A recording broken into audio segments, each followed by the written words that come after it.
கேரளாவில் கொண்டாடப்படும் பாரம்பரியமிக்க திருவிழா ஓணம் பண்டிகை. சாதி மத வேறுபாடின்றி அனைத்து மக்களாலும் கொண்டாடப்படும் இந்த பண்டிகை கேரளா மட்டுமின்றி கேரளாவை ஒட்டியுள்ள தமிழக பகுதிகளிலும் சிறப்பாக கொண்டாடப்படுகிறது. ஒவ்வொரு ஆண்டும் ஆவணி மாதம் திருவோண நட்சத்திரத்தில் ஓணம் பண்டிகை கொண்டாடப்படுகிறது. கேரள மன்னன் மகாபலி சக்கரவர்த்தியின் நினைவாக ஓணம் பண்டிகை நடத்தப்படுகிறது. இந்த பண்டிகையை கேரளாவின் அறுவடை திருநாள் என்றும் அழைக்கிறார்கள். அசுரகுலத்தில் பிறந்த பிரகலாதனின் வம்சத்தைச் சேர்ந்தவர்தான் மகாபலி சக்கரவர்த்தி. கேரளாவில் ஆட்சி செய்த மகாபலி மன்னன் நாட்டை சிறப்பாக வழிநடத்தி வந்தான். அசுரகுலத்தில் பிறந்திருந்தாலும் மக்கள் மீது அளவு கடந்த அன்பும் மகாவிஷ்ணு மீது அதீத பக்தியும் வைத்திருந்தான். இருப்பினும் அசுரகுலத்தின் வழக்கமாக தேவர்களை ஒடுக்க எண்ணினார் மகாபலி மன்னன். மகாபலியின் குருவாக இருந்தவர் சுக்கிராச்சாரியார். ஒருமுறை குருவின் ஆசி பெற்று மிகப்பெரிய யாகம் ஒன்றை நடத்தினான் மன்னன். அந்த யாகம் நிறைவடைந்தால் இந்திரன் பதவிக்கு ஆபத்து வரும் என்பதால் மகாவிஷ்ணுவிடம் தேவர்கள் முறையிட்டனர். இதையடுத்து விஷ்ணு வாமன அவதாரம் எடுத்து யாகம் நடந்த இடத்திற்கு சென்றார். யாகம் முடியும் போது யார் என்ன தானம் கேட்டாலும் மறுக்காமல் கொடுக்க வேண்டும் என்பதுதான் வழக்கம். மகாபலி மன்னன் நாட்டு மக்களுக்கு கேட்கும் தானத்தை வழங்கி கொண்டிருந்தான். அப்போது வாமனராக வந்த விஷ்ணு மன்னன் முன் வந்தார். மன்னன் அவரிடம் என்ன தானம் வேண்டும் என்று கேட்டார். வாமனராக குள்ள உருவத்தில் வந்திருப்பது மகாவிஷ்ணு என்பதை அறிந்து கொண்ட சுக்கிராச்சாரியார் மகாபலியை தடுத்தார். ஆனால் மன்னனோ யாகம் முடியும் தருவாயில் உள்ளது, எனவே தானம் கொடுப்பதை நிறுத்த வேண்டாம் என்று சுக்கிராச்சாரியார் சொன்னதை பெரிதாக எடுத்துக்கொள்ளவில்லை.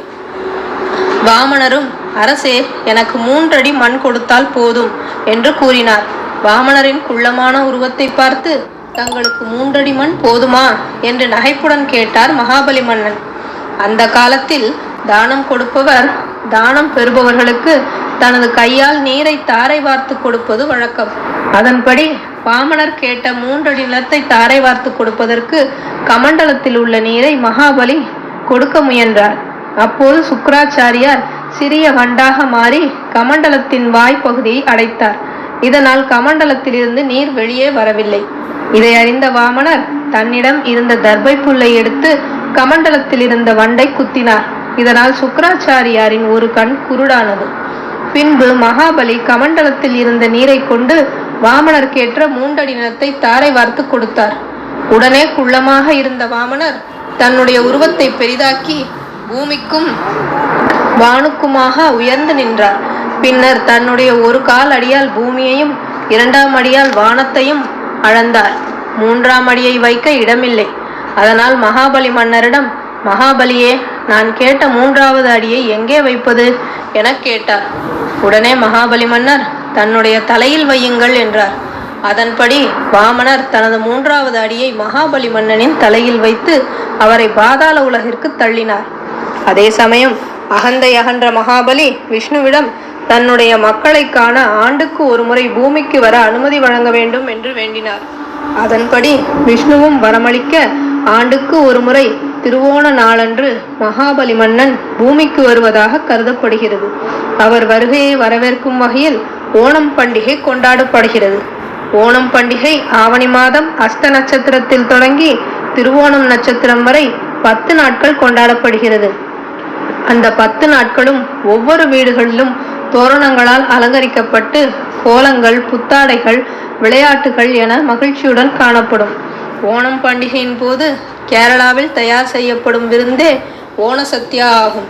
மகாபலி மன்னரின் வருகையை கொண்டாடும் பொருட்டு ஒவ்வொரு வீடுகளின் வாசலிலும் வண்ண மலர்களை கொண்டு அத்தப்பூ எனப்படும் பூக்கோலம் இடப்படுகிறது. ஓணம் பண்டிகையின் 10 நாளும் அதிகாலையில் எழுந்து புத்தம் புதிய ஆடைகளை அணிந்து மகிழ்வார்கள். அதிலும் கேரள பெண்கள் அணியும் ஓணப்புடவை மிகவும் பிரபலமான பாரம்பரிய உடையாகும். கேரளாவில் ஓணம் பண்டிகையின் போது பல்வேறு நிகழ்ச்சிகள் நடத்தப்படுகிறது. அதில் மிகவும் புகழ் பெற்றது படகு போட்டியாகும். இந்த படகு போட்டி குழுவாக நடைபெறுகிறது.